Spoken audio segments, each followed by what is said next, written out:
साथियों, मैं सौरभ कुमार सिंह और लगातार शिक्षक बहाली के मुद्दे पर कई लोगों की ग्रीवांसेस हैं कि आगे क्या होगा और सारी समस्याओं को लेकर आपके समक्ष हम वन टू वन पॉइंट बात करेंगे और सारी चीज़ें अब क्लियर होती जा रही है कि बीपीएससी द्वारा जो प्रथम फेज की बहाली को लेकर सेकेंड मेरिट लिस्ट कब आने जा रहा है और कितनी सीटें की बात करें। लगभग जो आंकड़ा निकल कर अभी तक आया है, जो लगातार सुर्खियों में है, कई लोग का कॉल मैसेज आते आते आया है कि लगभग 5,000 के आसपास जो सीटें हैं तमाम जिलों से, अभी जिले की, लेकिन आपको बताते चले कि 17-18 जिलों की ही सूची उनके पास गई है। कई लोग मान के चले हैं कि क्या इतने ही लोगों की सूची आएगी 1 टू 5 से लेकर और 9 8 9 और 10th 11 12 यानी लगभग प्राथमिक से लेकर उच्चतर माध्यमिक सभी सीटों का अगर आंकड़ा कहा जाए तो क्या 5,000 ही आएँगे? कई लोगों का सैकड़ों फ़ोन कॉल और मैसेज आ रहे हैं। आपको हम बताते चले कि जो जो चीज़ें सामने हैं उसमें ये है कि 10,000 लोग ज्वाइन नहीं किए। यानी जो आंकड़ा है 1,10,000 ही था। उसके बाद अब सीधे आ गए 90,000 पर। उसके बाद था कि नियोजित शिक्षक जो हैं 28,000 प्लस, वो जो उनको अपने ही जगह पर पदस्थापना करना है, उनको कहीं स्कूल का स्थानांतरण नहीं करना है। और राजकर्मी का दर्जा देने की बात को लेकर कैबिनेट से भी मंजूरी मिलने की संभावना है। शायद इस मंगलवार को कैबिनेट से मंजूरी मिल जानी चाहिए। तो उसको लेकर भी सीटें खाली होंगी, कई मामले हैं। इसको लेकर फर्जी नियुक्ति प्रमाण पत्र आदि दिया गया, उनको लेकर भी शो कॉज़ नोटिस जारी हो रहा है। कई लोग हैं जो जॉइन नहीं किए, तो हज़ारों मामले सामने आए हैं। सब मिलाकर मेरा मानना है कि 15,000 से 20,000 के आसपास जो है रिज़ल्ट आने की संभावना है। और 21-22 तक जो जो तमाम ज़िले हैं, जो बाकी ज़िले हैं, उनकी सूचना जो है उनको प्राप्त हो जाएगी। तो ओवरऑल जो चीज़ें हैं उसको लेकर आपको बता दें सेकंड मेरिट लिस्ट पर हम आपको सीधे स्पष्ट कर दें कि 15,000 से कम रिजल्ट नहीं आएगा। परंतु सारी चीज़ों पर जो जानकारी यही है कि 22 तारीख के दिन जो है सो सेकंड मेरिट लिस्ट की माँग को लेकर सारे विद्यार्थी पटना में जमा हो रहे हैं और उम्मीद करते हैं बीपीएससी चेयरमैन से और शिक्षा विभाग से कि उस दिन तक भी ओवरऑल डाटा कुछ न कुछ डाटा निकल कर सामने आएगा। तो सारी चीज़ों पर आप जो है ना मनगढ़ंत जो कहानी चल रहा है यूट्यूब के माध्यम से या कई चैनल्स हैं जो चीज़ों को बता रहे हैं, बरगला रहे हैं, तो उस पर आपको ट्रस्ट करने की ज़रूरत नहीं है। अगर हम मेरी बातों में सच्चाई नहीं है, तो फिर थोड़ा वेट कर लीजिए। 17-18 आज हो ही गया है, 21-22 तक जो है सो उम्मीद करते हैं कि सब चीज़ों पर है ओवरऑल चीज़ें सामने आ जाएँगी। अभी जो सबसे ख़ास मुद्दा वो ये है कि सीटी टेपरिंग की माँग को लेकर। सीटी टेपरिंग की माँग को लेकर लगातार कमेंट हो रहा है, मैसेज हो रहे थे कि एक ग्रुप बना है व्हाट्सएप ग्रुप। तो आपको बता दें कि उस ग्रुप में आप जाकर आप अपने मेरे नंबर पर आप हाय मैसेज करेंगे और उस ग्रुप से आपको जोड़ देंगे, या कम्युनिटी पोस्ट में जाएँगे तो वहाँ उसका लिंक दिया गया है व्हाट्सएप ग्रुप, उस लिंक पर जा क्लिक करेंगे तो आप स्वतः जो है उस ग्रुप से जुड़ जाएँगे।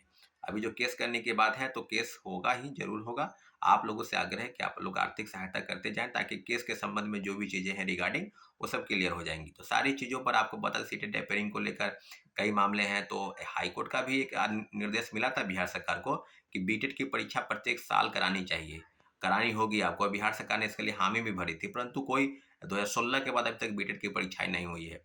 और एसटीईटी जो है पहले 1 बार होता था, अब 2 बार होना है। तो सीटेट के मामले में 21 जनवरी 2024 को परीक्षाएँ होगी। तो हम लोग का स्पष्ट कहना था कि चेयरमैन सर अगर इस परीक्षा को टाल देते, अगर फरवरी में ले जाते तो फिर सीट टेपरिंग वालों को मौका मिल जाता। इन्हीं सारी मुद्दों को लेकर कोर्ट में याचिका दायर करने की बात हो रही है और आप लोगों से ये आर्थिक सहायता की बात है। दूसरी तीसरी प्रमुख मांग जो है वो है नियोजित शिक्षकों का। क्या नियोजित शिक्षकों के लिए क्या होगा आगे डाटा, क्या सरकार के समक्ष जो है राजकर्मी का दर्जा। तो जैसा सबको पता है कि बिहार राज्य विशिष्ट नियमावली एक बनी थी जिसके तहत जो है 3 बार डिपार्टमेंटल परीक्षाएं होंगी। अगर उस परीक्षा को आप पास कर जाते हैं तो आपको स्वतः राजकर्मी का दर्जा मिल जाएगा। परंतु एक खामी उसमें ये है कि अगर आप फेल कर जाते हैं तीनों बार में, तो आप जिस पद पर हैं उस पद की आपको नौकरी भी छीन ली जाएगी। तो सारी चीज़ें जो है वो अब स्पष्ट हो गई है। परंतु अभी जो कैबिनेट से शायद मंजूरी मिलने वाली है कि राजकर्मी का दर्जा देने की बात है नियोजित शिक्षकों को, तो बीपीएससी में या तो फॉर्म भरना है सेकेंड फेज की बहाली को लेकर, या नहीं भरना है, उनको डिपार्टमेंटल परीक्षा देना है, आदि-आदि सब चीज़ों पर अभी भी जो है डायलेमा में है। क्लियर हो नहीं पाया है कि आखिर नियोजित शिक्षक करेंगे तो क्या करें? फॉर्म भी भर रहे हैं, नहीं भी भर रहे हैं। तो सारी चीज़ों पर जो है निश्चित रूप से मंगलवार को कैबिनेट की मंजूरी अगर मिल जाती है, तो क्लियर हो जाएगा मामला कि आखिर आगे क्या करना है नियोजित शिक्षकों के लिए। ताकि लगभग 4 लाख नियोजित शिक्षक बिहार में कार्यरत हैं और उनको राजकर्मी का भी दर्जा अगर लेना है, तो इन सब चीज़ों से गुजरना पड़ेगा उनको। या तो परीक्षाएँ देनी पड़ेगी बीपीएससी की शिक्षक बहाली, या डिपार्टमेंटल परीक्षा देना पड़ेगा जब वो राजकर्मी का दर्जा उनको प्राप्त होगा। तो सारी चीज़ों पर और कई मामले हैं डोमिसाइल को लेकर, पहले प्रथम पेज की बहाली को लेकर जैसे ही डोमिसाइल नीति लागू था उस समय में, उसका डोमिसाइल नीति हट गया। तो डोमिसाइल नीति को लेकर काफ़ी चीज़ें हो गई और लगभग 14% अन्य राज्यों के लोग जो है शिक्षक बने बिहार में। तो मेरा भी हम लोग का कहना था कि डोमिसाइल नीति पुनः लागू करे राज्य सरकार, क्योंकि बिहार के लोगों की ज़रूरत है नौकरी और सब लोगों को नौकरी है। ऐसा नहीं है कि इसमें किसी राज्य के लिए या क्षेत्रवाद को बढ़ावा देने की बात है। अगर आपको रिजर्वेशन देना ही है तो 5% या 10% रिजर्वेशन दे दीजिए, ताकि जो बीपीएससी से परीक्षा कराने के लिए कानूनी जो दाव-पेच है, उसको ठीक किया जा सके। परंतु डोमिसाइल नीति को सीधे हटा दिया गया और आरक्षण के मामले में यहाँ तक कि महिलाओं को जो 50% आरक्षण है, वो बिहार के महिलाओं को मिलना चाहिए, यहाँ की लड़कियों को मिलना चाहिए, परंतु उस आरक्षण का लाभ इस राज्य के अलावा दूसरे प्रदेश की भी महिला ले रही है। तो ये भी तो काफ़ी गंभीर मसला है, इस पर भी महिलाओं को ऐतराज़ होना चाहिए और है भी कि क्या बिहार के नौकरी पर बिहार की महिलाओं को जो आरक्षित सीट है, उस पर दूसरे वर्ग की महिला, दूसरे प्रदेश की महिलाएँ अगर आ रही हैं, तो ये कहाँ का न्याय है? और कई राज्यों से, कई जिलों से जो खबरें आ रही हैं कि उस आरक्षण का लाभ उनको नहीं मिला, दूसरे राज्य की महिला ले रही हैं।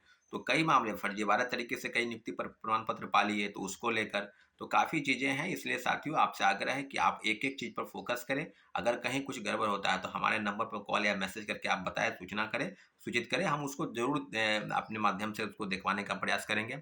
अभी जो चीज़ें इसलिए हैं क्योंकि अभी बहुत का काफ़ी चीज़ें, अभी मेन मुद्दा जो है वो सेकंड मेरिट लिस्ट और सीटेट टैपेरिंग को लेकर है। इसलिए आपसे आग्रह है कि इन दोनों मुद्दों पर काफ़ी गंभीरतापूर्वक विचार करें। जितने भी लोग परीक्षार्थी हैं, उस परीक्षा में हमारा साथ दें। हम निश्चित रूप से ये सारी चीज़ों का हैंडल करेंगे और आने वाले समय में ज़रूर एक सुखद परिणाम लेकर आपके भविष्य को लेकर आपके समक्ष समक्ष आ जाएगा। ठीक